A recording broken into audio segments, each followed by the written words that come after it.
श्री राम कथा मंचन समिति लाजपत नगर मुरादाबाद द्वारा आयोजित रामलीला मैदान लाजपत नगर के भव्य रंगमंच पर तीसरे दिन मंच पर अहिल्या उद्धार, गंगा पार, जनकपुरी नगर दर्शन, फूल बगिया में सीता से मिलना आदि कल श्री ब्रज लोक लीला संस्थान वृंदावन के कलाकारों द्वारा स्वामी घनश्याम भारद्वाज के कुशल निर्देशन में लीला का मंचन किया गया। आज की लीला मुनि विश्वामित्र राम लक्ष्मण को लेकर वनों में विचरण करते हुए त्रिवेणी के घाट प्रयागराज पहुंचते हैं। वहां एक वीरान आश्रम देखते हैं। आश्रम देखकर राम मुनि विश्वामित्र से पूछते हैं, ये किसका आश्रम है? विश्वामित्र बताते हैं, यह गौतम ऋषि का आश्रम है और यह जो पत्थर की शिला पड़ी है ये उनकी पत्नी अहिल्या है और आपकी ही प्रतीक्षा कर रही है। इसे जाकर अपना पैर छुआ दे तो ये जीवित हो जाएगी। राम विश्वामित्र की आज्ञा से शिला को पत्थर से छुट्टे हैं और सीधा नारी का रूप ले लेती हैं। विश्वामित्र राम लक्ष्मण को पूरी कहानी सुनाते हैं कि अहिल्या अपने पति के शाप कारण पत्थर बन गई। उधर जनकपुरी में राजा जनक अपनी पुत्री सीता के स्वयंवर की तैयारी कर रहे होते हैं और वे देश भर के राजा और राजकुमारों को स्वयंवर में आने का निमंत्रण भेज रहे हैं। सीता स्वयंवर का निमंत्रण मुनि विश्वामित्र को भी मिलता है और वे जनकपुरी की ओर प्रस्थान करते हैं। राम और लक्ष्मण जनकपुरी पहुंचकर आश्रम में विश्राम करते हैं और वे शाम के समय जनकपुरी के भ्रमण को निकलते हैं। जनकपुरी के सभी नगर वासी उनके रूप को देखकर मोहित हो जाते हैं और ये कामना करते हैं कि स्वयंवर में राम से ही सीता का विवाह हो। अगले दिन सुबह राम और लक्ष्मण मुनि विश्वामित्र की पूजा के लिए फूल लेने राजा जनक की बगिया में जाते हैं और वह फूल चुन नहीं होते हैं। तब उनका सामना राजकुमारी सीता से होता है। रामलीला की व्यवस्था में समिति के अध्यक्ष महेश चंद्र अग्रवाल, मंत्री श्याम कृष्ण रस्तोगी, कोषाध्यक्ष मुकुल बंसल, मुख्य संयोजक राजेंद्र अग्रवाल, शम्मी रस्तोगी, ठाकुर नरेंद्र सिंह, विवेक शर्मा, अरविंद सिंघल, एडवोकेट के गुप्ता, राम कुमार, रामजी, शरद अग्रवाल आदि ने व्यवस्था में सहयोग दिया। हमारे देवलोक की कुशलता सुनाओ। हमारे देवलोक में किसी भी देवता को किसी दैत्य का भय तो नहीं है, किसी भी प्रकार की कोई अराजकता तो नहीं है। हमको कुशलता सुनाइए। खुशी है प्रजा आपकी, ना कोई भगवंत है, जिधर देखते हैं उधर आनंद ही आनंद है। वाह आनंद ही आनंद होना भी चाहिए, क्योंकि मैं देवराज इंद्र हूं। मेरे सामने कोई सिर नहीं उठा सकता। मैं राजा हूं रणधीर, इस जमाने में अकेला कोई कर नहीं सकता। संग्राम में मुकाबला मेरा। मैं फेंकू जिधर निगाह उधर 16 बार हो, अरे जिधर उठालू वज्र उधर हाहाकार हो। डरते हैं मेरे नाम से, ये डरते हैं मेरे नाम से। वो जंगी दिलेर भी कांपते हैं मेरी आवाज से। जंगल के शेर भी गिर जाए पर्वत की शिखर, जो भुज दंड का बल दूं। अगर मैं चाहूं तो हीरे को एक चुटकी से मसल दूं। मेरे नाम की बोलिए जनक महाराज की जय हो। आज महाराज जनक आपकी इस जग में जय जयकार हो। ये शुभ दिन। प्रिय अहिल्ये, देखो प्रातःकाल हो चुका है। जो प्रातःकाल का सूचक अरुण सका है उसने बांग लगा दी है, इसलिए तुम कुटिया से मेरे बस लेकर के आओ और मैं गंगा स्नान करने के लिए जा रहा हूँ। जो आपके स्वामी। हर हर गंगे हर हर गंगे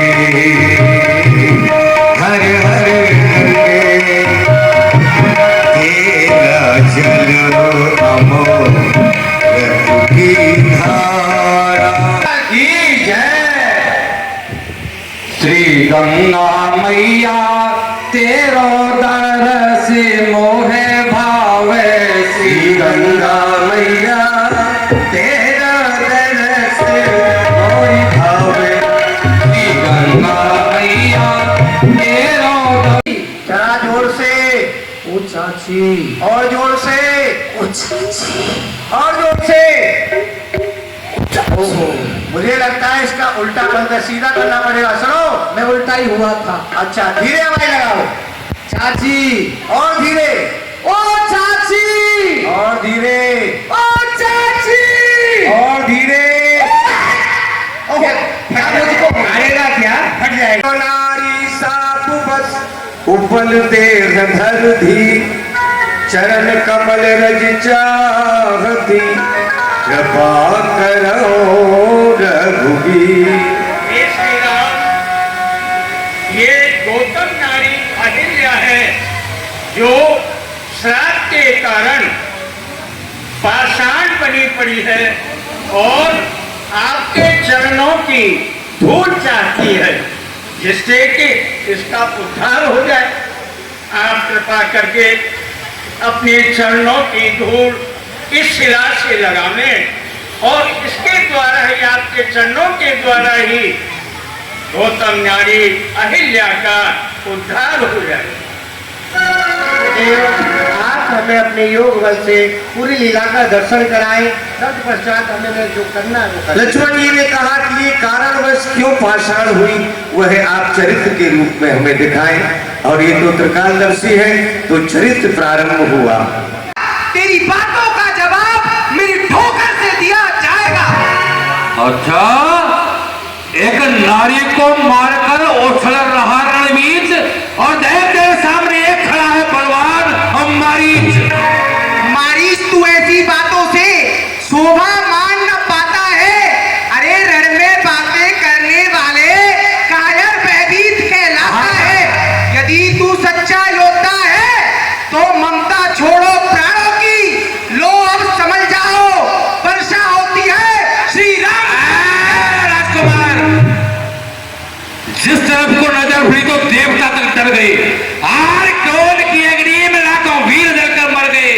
जिसको पकड़ा काल के पंजे में आके फंस गया और जिसको दबा हुआ रसातल तक जमीन में धंस गया। तेरी तो बात की अलग है, तू तो बच्चा है अभी। अरे मुझे छेदे मुझे भेदे ना उस तीर में शक्ति। अरे मुझे जलाए मुझे तपाए ना उस आग में शक्ति।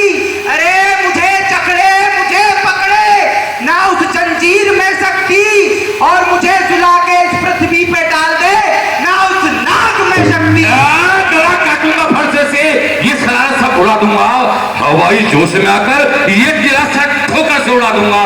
कसम है इस फरसे की, तेरी हस्ती मिटा दूंगा और बिठाकर नोक पर इसकी कई चक्कर लगा दूंगा।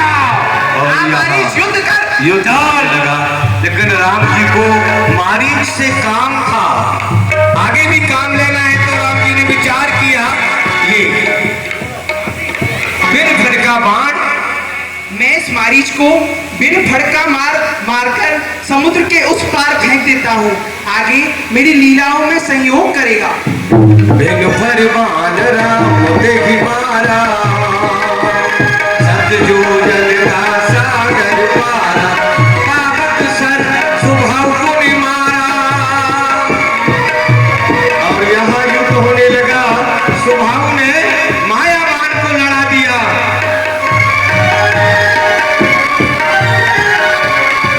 आप हमारे सामने देखिए बताइए। देखिए, मैंने आपको पेट दिखा दिया और ये पीठ देख लीजिए। अभी तुम्हारी ड्यूटी पूरी नहीं हुई ना। नहीं, मेरी ड्यूटी अभी आगे चलेगी। आगे चलेगी तो जाओ, यहाँ से भाग जाओ, इसी में भलाई है तुम्हारी, अन्यथा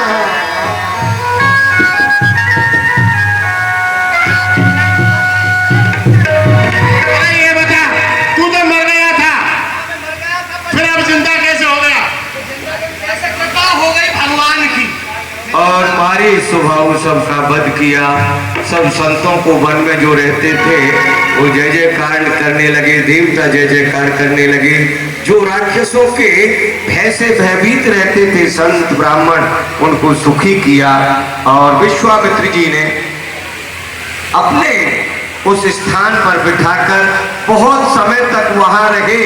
और विश्वामित्र जी और राम लक्ष्मण 88,000 शिष्यों के साथ वहां विराजमान थे। उसी समय पत्रवाहक जनक जी का पत्रवाहक आया और जनक जी का निमंत्रण लेकर महाराज के चरणों में विनती करने के लिए आया। महाराज की जय हो। महाराज, मैं विदेह राज का सेवक हूँ और ये वहाँ स्वयंवर हो रहा है। स्वयंवर में आपको उपस्थित पाने के लिए महाराज ने पत्र भेजा है। आप ये उनका पत्र स्वीकार करें। अगर आप आएंगे तो विदेह राज ने इसमें लिखा है, आप आएंगे तो मुझे अपार सुख की प्राप्ति होगी।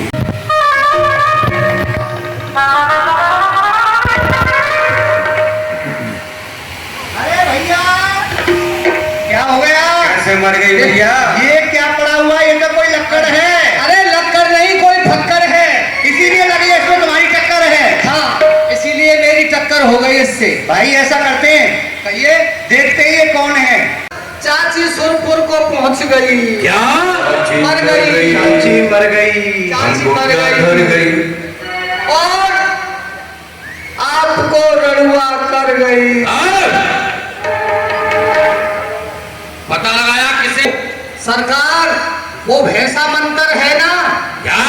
वो तो लाल लाया है और उसी ने आपकी हमारी चाची को मार डाला है। अच्छा, भाई सुनाई चलो।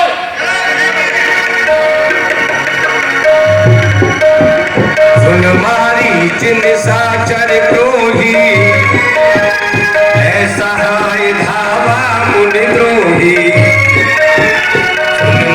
सुन मारी